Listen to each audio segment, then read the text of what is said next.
Fala pessoal, sejam todos bem-vindos a mais um fechamento de mercado do canal Educa Invest, quem fala em Pinheiro. E hoje, sexta-feira, dia 28 de agosto de 2020, vamos falar um pouco sobre os principais destaques aqui no pregão de hoje.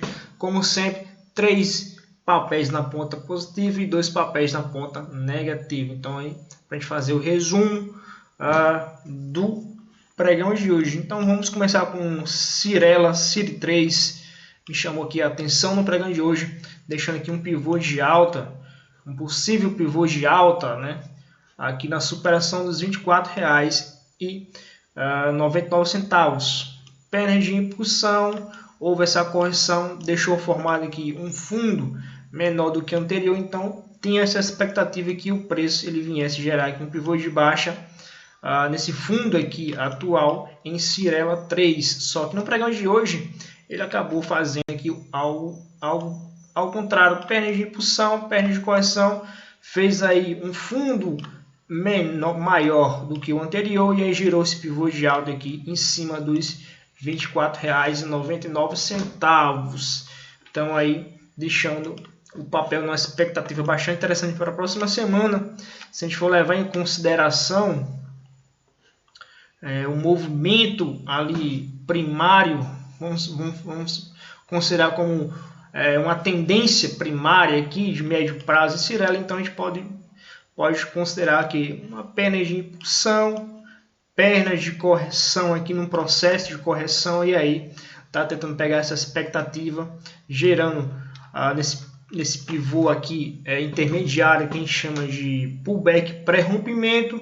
E aí, próxima semana, se fizer algo parecido com isso e gerar aqui um novo pivô acima, fechando aqui acima dessa região dos R$ 28,09, pode caracterizar a impulsão da ampliação dessa perna aqui em Cyrela para cima. Então, seria uma forma de projeção se a próxima semana ou nos próximos pregões, não necessariamente próxima semana, mas nos próximos pregões durante o mês de setembro, ele vier fazer um pivô de alta aqui em cima da região dos R$ 28,09. Então vai gerar essa expectativa em Cyrela aí para médio prazo, uma tendência, uma possível continuação dessa tendência aqui, que a gente pode levar em consideração com perna de impulsão, perna 1, perna 2 e aí estamos na expectativa da perna 3, né? Pegando aí no médio prazo. Se a gente for olhar a questão das médias,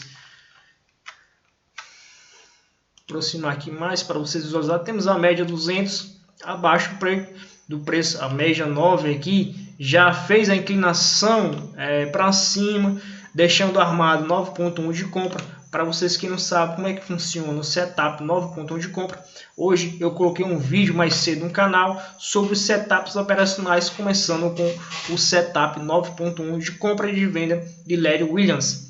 Então aí, possivelmente aí perdendo a máxima do candle de hoje, stop na mínima, então gera essa expectativa da continuação do setup 9.1 de compra em Cyrela. Destaque também no pregão de hoje para Oi BR3, um destaque de 7,5% de alta, mas por enquanto para mim só se torna interessante algum possível trade aqui na superação de R$ 1,78. Porque temos aqui essa perna de correção, dentro dessa perna de impulsão, tentou fazer o movimento, voltou, mas ainda deixou um fundo maior do que o anterior, tentou novamente, gerou um fundo, um topo duplo, e aí me gerou aqui novamente um fundo maior do que o anterior. A gente pode até traçar um LTB aqui, um LTA aqui, e aí se vier romper os R$ 1,78, uma possibilidade de trade que seria mais ou menos assim, gerando aqui um pivô de alta, fechando acima dos R$ 1,78. Então, gera essa configuração em Oi BR para um possível swing trade. Se a gente for olhar a questão das médias, aproximar aqui para vocês, podemos ver que a média nova ela já está começando a fazer essa inclinação para cima. Então, deixando aqui um setup 9.1 de compra na superação da máxima do candle de hoje, da sexta-feira, stop na mínima. Então, aí Vou ficar atento, em particularmente não gosto de fazer operações de OIBR, mas vou ficar atento aqui nessa possibilidade, porque a gente pode ter uma relação, se eu for ver aqui a questão aqui desse topo atual, dá uma relação de 20% aí de ganho para um risco aí de 12%, que seria 19 centavos por ação, para buscar um potencial de 43 centavos por ação. Então vou ficar atento para a próxima semana em OIBR.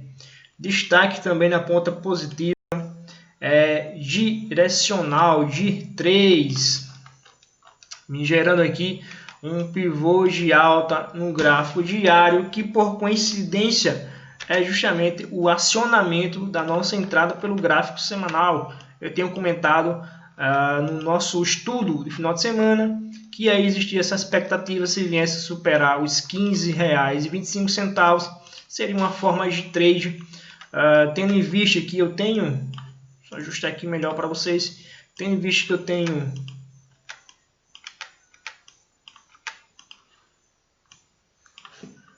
tendo em vista, né, que eu tenho comentado no estudo final de semana, pernas de impulsão, pernas de correção, próximo aqui dos 38% de FIBO, então aí a forma mais conservadora de se operar é quando há um pivô de alta em cima desse fundo, desse topo anterior. Só que aí pela configuração gráfica, pela configuração dos padrões de candlestick que se formou nas 2 semanas passadas, eu falei, não, se vier superar aqui a máxima do pregão, a máxima do candle da semana passada, seria uma entrada interessante aqui por volta dos R$ 15,25.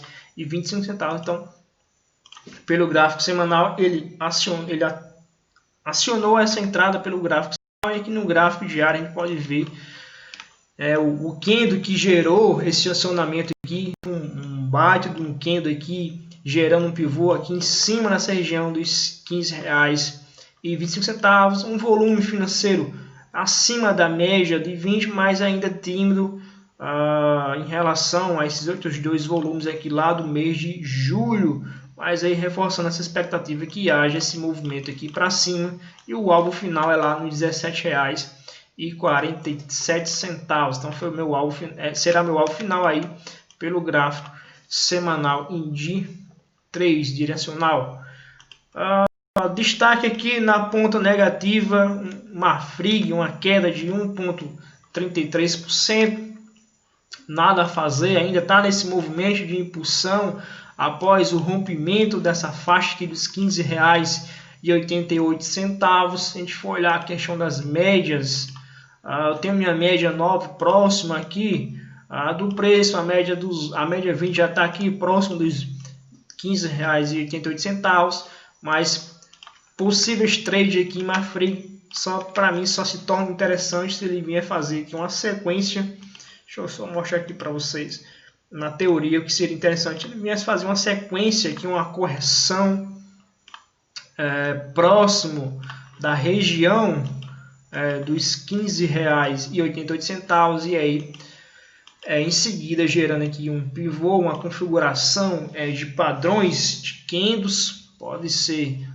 um padrão de um candle, de 2 candles ou de 3 candles, enfim, gerando aqui essa possível perna de impulsão, perna de correção, e aí tentando pegar a terceira perna de impulsão nesse movimento pós rompimento da faixa dos R$ 15,88. Então seria bastante interessante se viesse a acontecer nos próximos pregões algo parecido com o Marfrig. E por último aqui, a Aliar 3, a LR3, se eu não estou enganado, eu já comentei sobre esse papel durante o nosso fechamento nessa semana. Eu comentei que só seria interessante aqui uma possível operação se me gerasse um pivô de alta, pullback aqui na faixa dos R$ 11,70, e aí dependendo de um padrão de candle ou até mesmo um pivô de alta aqui na superação do topo que ele viesse deixar após o rompimento. Então é o que eu comentei na teoria, e na prática está acontecendo mais ou menos isso, perna de impulsão, e aí deixando aqui esse pullback próximo dos R$ 11,70, E aí, se a gente for olhar a questão das médias, a gente tem aqui um setup chamado 9.2 de compra. Tenho meu candle de referência e aí perdendo aqui a mínima dele, gerando aí uma configuração 9.2 de compra. Então, possibilidade de trade para fazer próxima semana em Aliar 3, se eu for olhar nessa perspectiva de setups, superação da máxima do candle do pregão de última sexta-feira, stopzinho na mínima, tendo em vista que aqui eu tenho uma perna de impulsão, perna de conversão próximo dessa faixa de resistência que agora está atuando como suporte, então eu considero isso aqui como pullback e eu posso operar na superação da máxima ou em pivô de alta, que seria mais ou menos isso, ou um candle que feche acima dessa faixa aqui da máxima desse candle de hoje, ou até mesmo aguardando aqui um próximo candle que venha fechar acima desse topo aqui atual, confirmando este movimento de pullback em Aliar. Então seria essas duas probabilidades teóricas se vier a acontecer para possivelmente fazer um trade em Aliar pelo gráfico diário. Então é isso aí, pessoal. Esses foram os destaques aqui do nosso resumo do fechamento do mercado. Espero que vocês tenham gostado. Agradeço pela presença de todos e fique atento que talvez, possivelmente, amanhã eu já disponibilize já o nosso estudo semanal referente à primeira semana de setembro, certo? Então, desde já agradeço pela presença de todos. Uma ótima sexta-feira e um bom final de semana para vocês. Fique com Deus.